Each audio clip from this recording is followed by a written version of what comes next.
Bonjour à tous et bienvenue pour une nouvelle vidéo. Aujourd'hui nous allons parler des investissements risqués. Avant de commencer la vidéo, je souhaite parler de l'info bourse de la semaine qui est que le milliardaire anglais Richard Branson a pris un vol de sa compagnie Virgin Galactic et s'est envolé dans l'espace pour la première fois. C'est donc un moment charnier pour l'exploration touristique puisque cela montre qu'il est possible d'aller avec un avion dans les hauteurs du stratosphère à plus de 55 km au-dessus de la Terre et permettre à ses clients de pouvoir contempler la Terre depuis l'espace, ou du moins ce que la NASA considère l'espace. Il y a certains litiges autour du fait que Branson aille vraiment dans l'espace ou non, mais du moins selon la NASA et les normes américaines, Virgin Galactic s'envole bien dans l'espace. La réaction des marchés a été mitigée puisque au lieu de flamber, l'action a perdu près de 20% depuis le début de la semaine. À l'heure où j'enregistre cette vidéo, le prix de l'action tourne autour des 40 $ alors qu'il était à plus de 55 $ en fin de semaine dernière. Cela laisse donc à penser que le hype qui entourait cet événement a été inclus dans le prix avant l'événement et que les traders sont en train de prendre des profits, ce qui fait baisser le prix à court terme. De plus, maintenant beaucoup d'investisseurs se posent des questions sur la rentabilité future de ce projet, la réussite des opérations commerciales, et Virgin a également va diluer l'actionnariat puisqu'ils ont émis des nouvelles actions, ce qui va donc, comme je l'ai dit, diluer l'actionnariat afin de récupérer du cash pour financer les opérations. Donc l'avenir de Virgin reste incertain et c'est pourquoi aujourd'hui je souhaite vous parler des investissements risqués. C'est un fait d'actualité qui rentre parfaitement dans le sujet de cette vidéo. Donc sans plus tarder, je souhaite vous présenter quelques conseils lorsqu'il s'agit de mettre de l'argent dans des investissements risqués.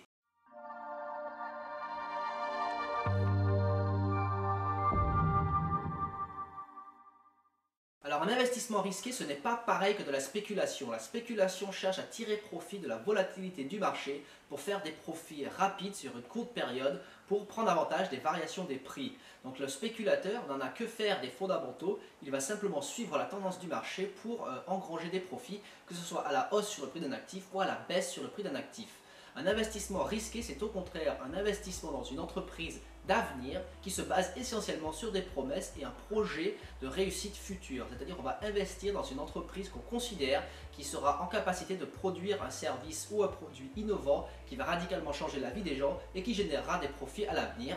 Donc on souhaite investir de manière tôt afin de pouvoir engranger d'importants bénéfices à l'avenir une fois que le concept aura réussi. Le problème des investissements risqués, c'est que comme le nom l'indique, c'est un investissement, un pari sur l'avenir. Donc c'est en quelque sorte spéculatif, mais pour mettre notre argent dans cet actif-là, on va étudier des fondamentaux qui vont nous permettre d'obtenir une bonne idée et de mitiger notre risque puisqu'on va se dire que finalement l'entreprise a le moyen de réaliser ses promesses. Voici donc 6 critères lorsqu'il en vient aux investissements risqués afin de vous aider à avoir un certain cadre, un certain formalisme avant de jeter votre argent dans un investissement risqué afin de ne pas investir à l'aveugle. Alors le premier conseil et le premier critère pour un investissement risqué, c'est que vous devez être conscient que vous acceptez, que vous prenez un niveau de risque supérieur à la normale.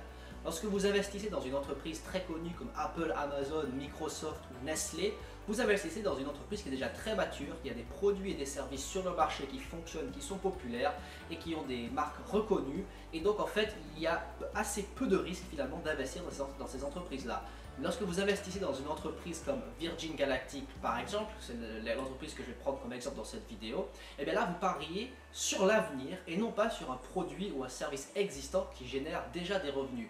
Donc il faut bien garder à l'esprit que cette entreprise peut ne pas réussir son projet, que ça peut être un échec et dans ce cas-là, vous perdrez tout ou partie de votre capital. Dans le cas de Virgin Galactic, il y a énormément de zones d'ombre qui entourent cette compagnie et qui font qu'on ne sait pas si ce sera réellement une réussite, bien que la NASA ait déjà donné son autorisation pour autoriser les vols commerciaux.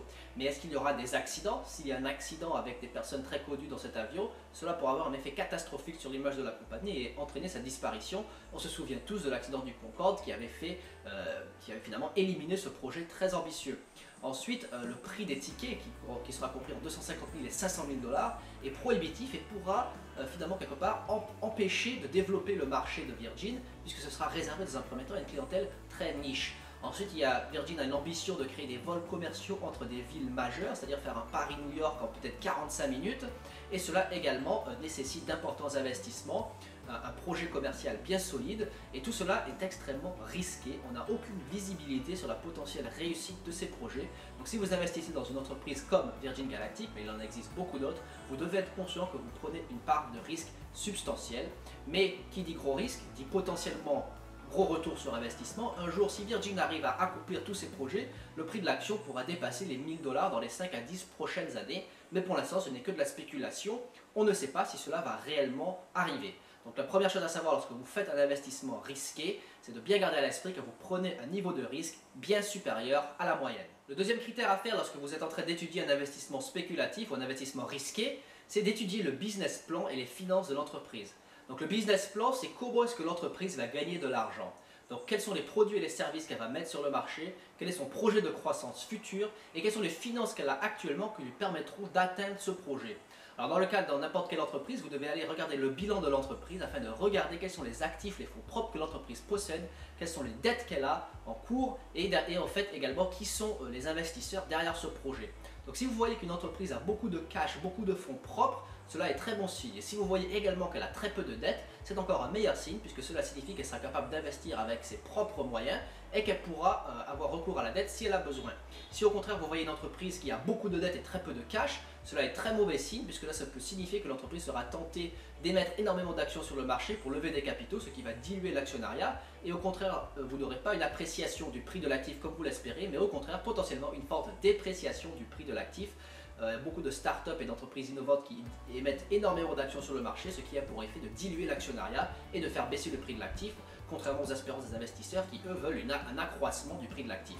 Donc faites bien attention lorsque vous étudiez la possibilité d'investir dans une entreprise de demain, de bien regarder son business plan. Est-ce qu'elle est en mesure de produire des revenus un jour qui seront diversifiés? Est-ce que les produits et les services sont innovants, révolutionnaires et vont répondre à un réel besoin ou du moins un désir qui suscite l'imagination et l'engouement? Ou est-ce que ce sera quelque chose d'éphémère qui finalement n'a pas grande utilité et qu'il y a uniquement une belle histoire autour mais qui manque de substance? Et enfin, regardez si les finances de l'entreprise sont à la hauteur du projet et qu'il y aura suffisamment de cash pour financer l'innovation, les investissements, le besoin personnel, le marketing et tout ce qui englobe la réussite du lancement d'une entreprise ambitieuse. Le troisième critère à bien prendre en compte, et c'est un concept que je répète souvent dans mes vidéos, c'est de faire preuve de patience. Je le répète souvent parce que c'est un des concepts les plus importants lorsqu'il en vient à la bourse, c'est de rester patient.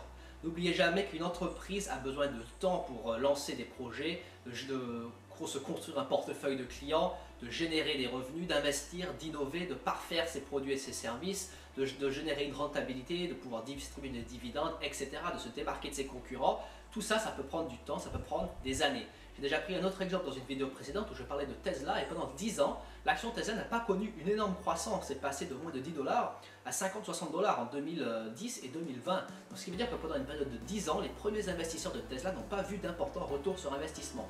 Et c'est uniquement à partir de l'année 2020 que l'action a flambé presque de nulle part. Il y avait beaucoup de hype, c'était devenu un mème quelque part, mais néanmoins, les premiers investisseurs ont été récompensés de leur patience. Et pour certaines entreprises comme Virgin Galactic, ce sera exactement la même chose. C'est-à-dire peut-être entre maintenant et les 10 prochaines années, il n'y aura pas beaucoup de mouvement dans le prix de l'action. On passera peut-être de 50 à 100 dollars, donc on va doubler en 10 ans, ce qui est déjà pas mal. Mais contrairement aux espérances de certains qui veulent devenir riches du jour au lendemain, et je le répète encore une fois, en bourse, ce n'est pas un casino, ce n'est pas un endroit où vous allez devenir riche du jour au lendemain. Il faut faire preuve de patience. La bourse est avant tout un instrument pour faire fructifier votre patrimoine à long terme. Donc, ne cherchez pas à avoir un rendement faramineux tout de suite, il faut rester raisonnable et patient et laisser du temps à l'entreprise dans laquelle vous investissez de pouvoir générer des profits et des retours sur investissement. Le quatrième critère à prendre en compte, c'est de tenir les dirigeants responsables des objectifs qui se fixent. Lorsque vous investissez dans une entreprise d'avenir, vous allez étudier ce qu'on appelle un roadmap, c'est-à-dire les dirigeants auront des objectifs qui vont se fixer et atteindre afin que l'entreprise puisse progresser et atteindre son but ultime de lancer son produit ou son service ou de devenir rentable ou d'atteindre un certain nombre de clients, une taille critique, etc. Donc lorsque vous voyez que les dirigeants commencent à mettre des objectifs à réaliser, il faut que vous les teniez responsables pour atteindre les objectifs en temps et en heure. Si vous voyez que des dirigeants mettent des objectifs ambitieux et qu'ils ne les atteignent pas, cela est un gros, on dit en anglais un red flag, c'est un gros drapeau rouge qui devait vous éveiller qui devrait faire sonner les sonnettes d'alarme et vous dire oh là, est-ce que j'ai affaire à des gens sérieux ou au contraire à des charlatans qui vendent du rêve simplement pour pouvoir faire monter le prix de l'action et mettre des nouvelles actions sur le marché afin de générer du capital pour l'entreprise sans réellement accomplir les promesses qu'ils ont faites aux investisseurs. Donc il est très important de tenir les dirigeants responsables des promesses qu'ils font.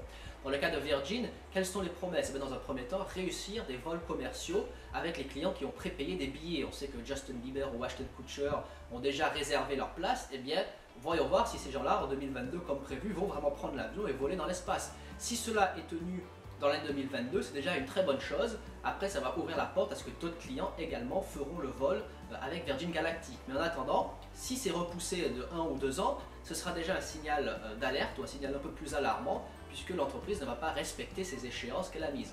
Donc après, il faut rester raisonnable et mesures gardées. Certains projets sont très ambitieux, notamment voler dans l'espace, c'est quelque chose de très technique qui demande énormément de précautions. Donc parfois, certaines échéances qui sont repoussées pour des raisons de sécurité peuvent être une bonne chose. Donc c'est à vous aussi également de garder la raison et d'analyser froidement la situation et les fondamentaux de l'entreprise en question pour savoir si les échéances repoussées se sont faites de manière raisonnable ou pas. Mais néanmoins, il faut tenir les dirigeants responsables des objectifs qu'ils fixent et les promesses qu'ils font aux investisseurs. Et cela nous mène donc au 5e conseil et au 5e critère pour les investissements risqués, c'est de ne jamais tomber amoureux d'une action.